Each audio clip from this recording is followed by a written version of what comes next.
আজ একটু ব্যস্ততা থেকে দূরে সরে আসলাম।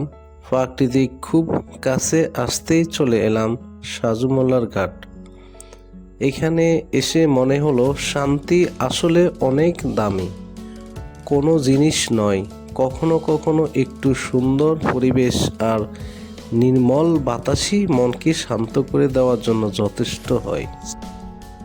চারপাশে এই সুন্দর নদীর হাওয়ায় আর চোখের সামনে ছড়িয়ে থাকা প্রাকৃতিক সৌন্দর্য সত্যি মন ছুঁয়ে যাওয়ার মতো।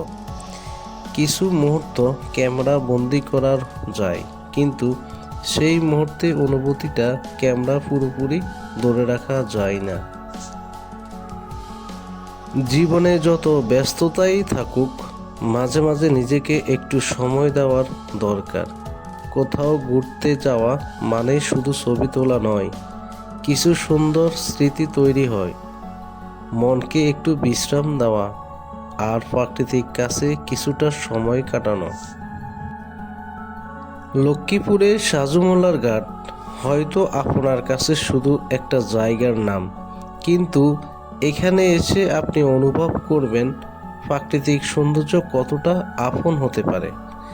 ভিডিওটা ভালো লাগলে শেয়ার করে অন্যদের এই সৌন্দর্য দেখার সুযোগ করে দিন। আবার দেখা হবে বাংলাদেশের আরও কোনো সুন্দর ঠিকানায়।